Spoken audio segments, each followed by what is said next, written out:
about your story. What's the story that you're sharing with us in the book? So I'm sharing the story of how I kept going along with my intuition and never gave up in terms of trying to get to the root cause of my stomach problems, which were celiac. And celiac is a disease that's genetic, and it manifests, or it shows itself in a lot of different forms. And so it eludes, and it has eluded doctors for a long, long time, and it's been around for a long, long time. But as I went on this journey to discover what it was, I learned a tremendous amount about health, because I was just scouring material to figure out what was wrong. Everything I ate hurt me. And so I just wrote this story to kind of capture, just string the reader through, like what it was like for me living from a child who had these mysterious symptoms to a teenager to an adult who was always keeping this kind of secret life of researching this disease, you know, to herself. I was always keeping it to myself. And it was just so amazing to discover what it was through acupuncture. And it was amazing to be given a second chance to actually live, because I wasn't really living a full life. I was, as I'm sure a lot of people in this book felt, there was a part of our lives dedicated to just a ceaseless level of research into what was going on with our health. And nothing, the way that modern times were structured in the medical environment or in the healthcare environment, supported that directly. So it's just this treasure hunt, and it was a constant deeper and deeper weaving through intuition, and then collecting knowledge, and then bouncing that, associating that knowledge with new knowledge. And it was just really like being a researcher, because I'm a science writer now, and I used to work in research labs and working with DNA and working with genetics. It was a lot like that for my own life too. It just was exactly the same process, hypothesis after hypothesis. And now it's as if that momentum has continued. And I just went into a little bit about how now I'm a yoga teacher, and now I continue researching in different areas of my life, including physical health. What was the hardest part when you found out that you were celiac? What was the hardest part to accept it or to change in your life? You know, it's funny. It's really, it might seem counterintuitive, but the hardest part was letting go of the pain, because I had tried, I had high levels, for some reason I have a high level of willpower, and I don't say that, I mean, it's very objective. Like, I have a lot of willpower, and I can get really, what is the word? I'm very disciplined. So when I was doing these elimination diets to figure out what was all this pain, I was in so much pain that it was distracting. Like, this conversation we're having now, I can focus entirely on you, but I was always secretly in pain before, and it was hard to focus on anything. So, I was doing elimination diet after elimination diet, and then when I found it was weak to use the help of an acupuncturist suggestion, taking the weed out of my diet and then a few weeks passing and no pain was so unusual. It was like, and then it was kind of like, well, this whole mission that I've been on for years is gone. And it wasn't exactly depressing. I had things in my life lined up that I turned to, but it was really unusual just to let go. It's kind of like you have something you don't want anymore, you don't want it to happen anymore, you don't want it to happen, or maybe it's like being a prisoner and you're let out of prison and you're kind of like, well, what do I do now? Because you have this whole bank of resources that you were using for something else. Luckily, I had just gotten into a university that was very challenging, so I think I just funneled it right there. But initially, not having that pain was very unusual. It was like I was living in high def or something. Yeah, when you use glasses, when you need glasses and you put glasses for the first time and you see everything different, it's like, this is how are you supposed to see in the real life. So if somebody asks you what was the hardest part of that, you would say, nothing really hard. Yeah, it's you know? not, but it's yeah, it's unusual. Yeah. Have you met other people that have the same issues, the same disease, and they don't want to change? Yeah. Yeah. I've met people. Well, usually the resistance to change is when I mention the idea, and then they're kind of like, "Well, no, I've already been tested for heat sensitivity, or I've already been um, la la la, or I know that I have irritable bowel or something." And I'll say, "Well, have you ever had a celiac genetics test?" And they're, "Well, no, I don't." I think that for them, it may not be. See, I was fortunate because I had a very stressful childhood. Mm-hmm. So I've read a lot of articles about celiac. And when you have a stressful childhood, it really ramps up the symptoms. Mm-hmm. So for me, the symptoms were so unbearable that I just went on this mission. For a lot of other people with celiac, the symptoms might be so low level because it's small intestine, right? So part of their small intestine might be worn away, just the part that helps absorb iron or Mm-hmm. something. I met a woman once in her 50s who didn't know she had celiac until she went in to get surgery, and she was completely devoid of iron. And they were like, "Why didn't you have iron?" So they gave her a battery of tests, found out she had celiac. So I do meet people resistant to change because, as we might have discovered, and my dad always says, the number one thing that will get you to make a change is pain. Mm-hmm. Like pain in any level, emotional, like that you're in a relationship and the pain just surmounts, and you have to leave. It may not be a change you want to make, but it's the pain. So the people that I talk to are just experiencing discomfort.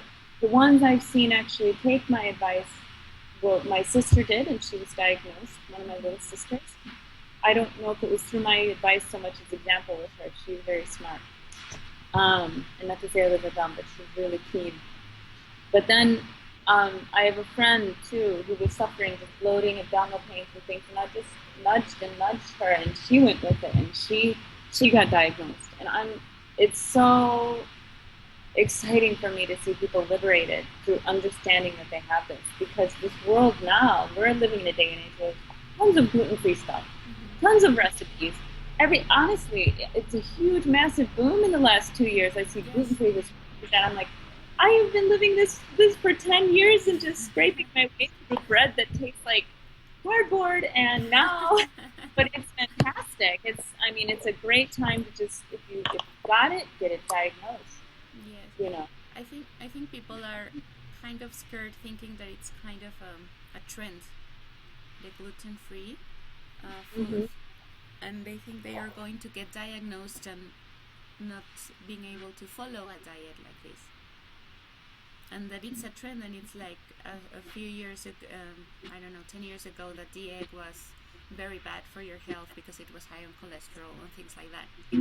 Because I've heard people, especially around their 50s or 60s, that they say, no, it can't be that everybody now is celiac or allergic to gluten or things like that.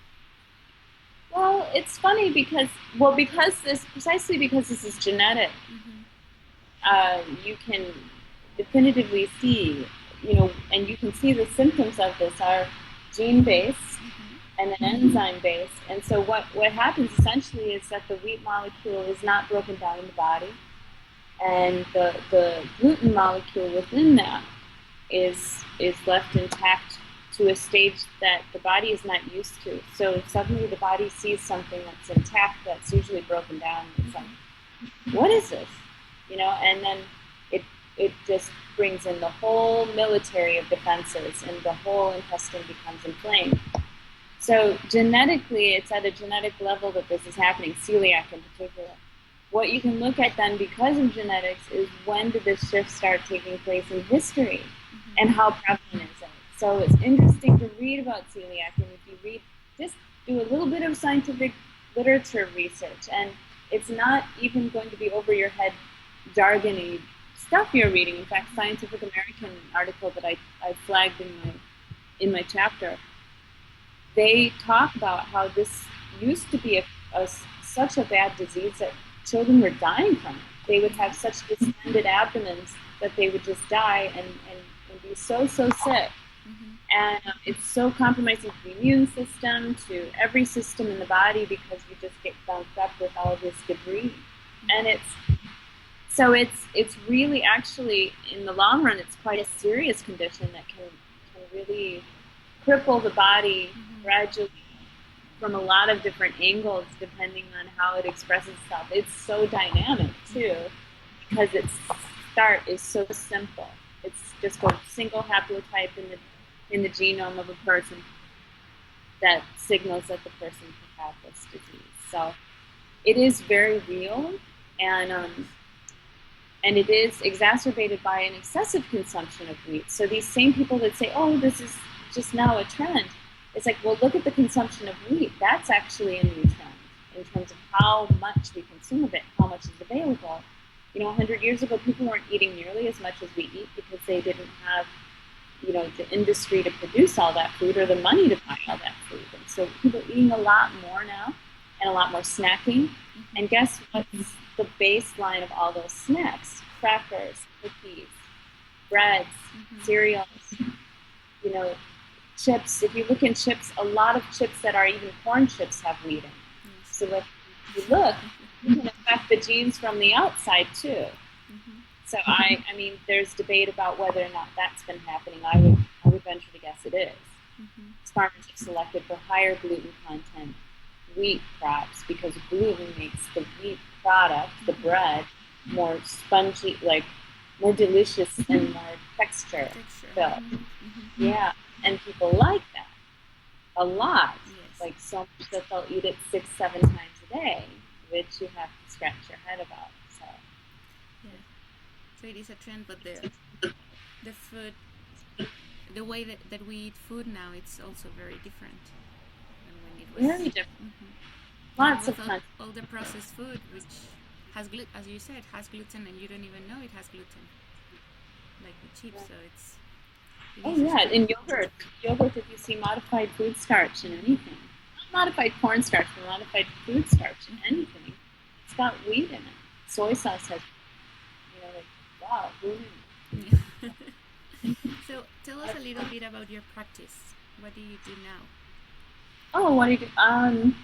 About the yoga teaching, or? I do yoga teaching, and I've started to focus on pranayama in particular. So I'm an Ashtanga yoga practitioner. I also like to practice Jivamukti yoga, but Ashtanga is actually a Sanskrit word meaning 8 limbs. So there are 8 different, focal points of this particular practice, and the type of practice you see on, whatever you see in the gym or in a studio is just one of those limbs where you're on the mat and you're doing all kinds of activities.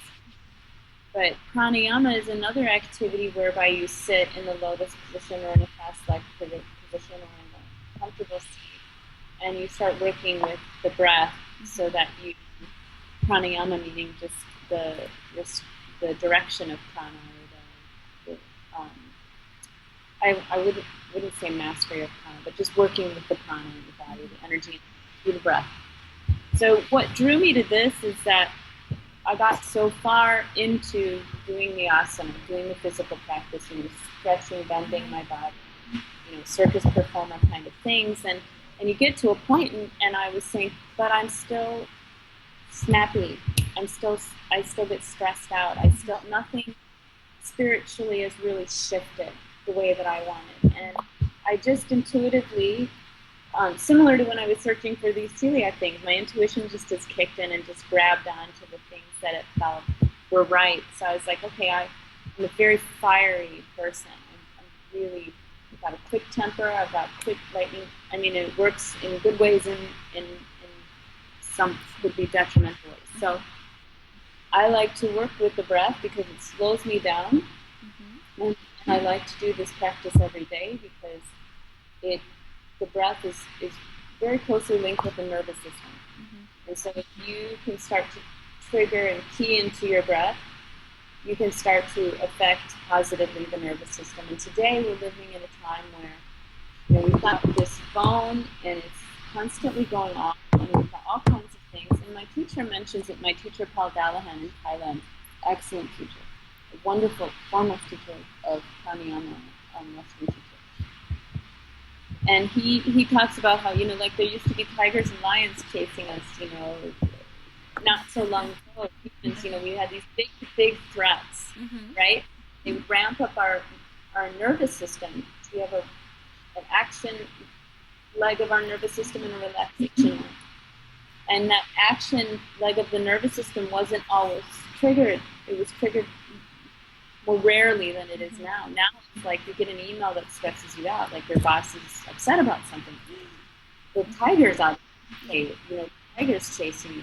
Well, what are you going to do? And or you get some alerts that somebody doesn't like something you posted somewhere, and and your mind just goes, and and all the energy just comes up here, and it's just, you know. So these techniques that I'm starting to zero in on are beyond the physical, and the physical breath link practice is very powerful. However, I found it wasn't sufficient in terms of calming me down. So, and I was also doing a lot of seated, what I would say meditation practice, where you sit still, focus the mind, and focus on the breath. Yet, and I still do that daily, but I think the breath is really important, and I'm really focused on that right now, trying to get that down, just to calm down, find balance, center. Okay. And how are you? Do you have a practice or something that you're helping people with these kinds of issues, stress or celiac disease or other types of diseases with these Yeah, practices? I recently met a woman named Nicole Van Hatten, and she's in the book as well, I believe. She's a lovely, lovely Yeah, woman she's who's amazing. a coach. And I asked her where she got trained, and I'm looking into that same program. So I'd like to get that certification, just because I did so much research in the past just to find my own, that I'd like to spread that knowledge. But as a kind of science writer, I guess my personality is one. I feel like I have to be experienced and up to speed in something before I feel it flow out of me as something to share. And I think that's something that yoga teachers do grapple with, is we wonder when is the we're training and training, and I have like 1,200 hours of training, and I love to teach, but I always feel like there's so much more for me to learn, and and who am I to teach? I do love to teach asana and participate in teaching workshops, and I teach teacher trainers here the fundamentals of the breathing techniques that I'm learning, because they're quite sophisticated, actually. I mean, you wouldn't think there's much to breathing, but we spend an average of 4 hours a day when I go on retreat in Thailand with my teacher Paul, breathing. Like, that's all. And how to the different sections of the abdomen and the diaphragm, the pelvis, a lot of emphasis on focusing energy down in the pelvis, and focusing on that. So I'm sharing that awareness with teachers here in terms of just kind of planting that seed of pranayama with the teaching community here. And then I like to work one-on-one here in my place. I'll have people over and work on maybe developing a seated practice and some hints and tricks to doing it successfully, because it's very challenging for people to sit still. And I find it so sad, because for me, I had a head start because I was doing the physical, the asana practice for maybe 4 or 5 years before I really started getting into these other practices. And so I was already kind of used to what some people would consider tedious. Like, I was like, you know what, I need this, I want this. And it's kind of the same thing. I'm in a certain level of pain. Anxiety to me is painful. I don't like anxiety. And anxiety is self-inflicted. At Yes. the end of the day, Yeah. I'm sorry. I mean, and I'm not going to pull a punch on that. It is. I mean, you can be standing in the middle of a windstorm. I mean, I'm talking about Zen, and Doha is very, very, very, very hustle bustle. The traffic is life threatening. Ask Nicole. I mean, anybody who lives here, it can be life threatening often. And so one of the things with this pranayama is, how quickly can you shift your nervous system away from that reactive response and toward calm? So yeah, that's where it's at, and I like to share that with people here, because so stressful. And I like to give them the idea that you're not going crazy. This world is just pulling you in 80 directions of this, with all this social media and stuff, and you have to find a counterbalance to that. We have to. So. Yes. Here in Mexico, I don't know if you've been here, but in the city is crazy, and people get pulled with the stress of living in the city, the insecurity, the traffic, the noise, everything. You Yeah. That kind of practices are really needed here for people Yeah. to start showing it. Yeah, it is. So, what rewards you the most? I have to say, my deepest joy, and it makes me emotional actually to think about it, is when a student, I've had students come up to me from classes and say, I wanted to become a teacher because of you. Or when a student comes up and just says, I remember that thing that you said about, or they become a teacher and they come back to me and say, I remember what you told me about this. And I don't think that that's anything too unique to yoga. I think that that's what keeps the fire alive in us, is that this is a bank of wisdom and understanding that has completely transformed my life. And there's nothing that can stop me from this desire to share it. I'm very particular and maybe overly concerned with whether or not I'm equipped enough to share it, but I still continue to do it, and I think most of us grapple with that, as I said. But it's so rewarding when something I say goes into someone else. They adapt it. I don't like to teach in a way that's like, here's what I'm saying and I'm the authority. I like to teach in a way that's like, this information has come to me through other teachers and is flowing from me to you, and I'm trying to keep it as intact as possible and maybe add my experience to it, and then ask you, please feel free to try it, to apply that to your life. And when people apply things and it works for them, or it gives them that leg up on transformation that I've received so many times, it's that give back feeling. And it's also just that these practices are so magical in that they are a doorway. There are many doorways into your internal world. And as it used to be when I first started yoga in about 1998, 99, there was still that kind of like, what is this selfish practice? These people are all by themselves on a mat. It looks so selfish. Like there's a big backlash to it, I remember. And now it's like, is the word selfish so bad? You know, being self-centered, being centered in the self. What more powerful place is there? And this is how we affect change, and this is how we actually give in a really authentic way to others. So to me, it's like, if I can plant seeds in society through people that are doorways into themselves, permission to go into their own lives and make these adjustments and explore and share the fruits of their exploration with other people, it's beyond my great joy. And one last question. Can you describe your journey in one word? Oh, that's tough. Oof. I need a moment. That's really tough. But that's what writers are supposed to do, be concise, right? I would just say passionate. Okay. Passion. Okay. Well, I'm going to thank you very much for the interview, for the talk.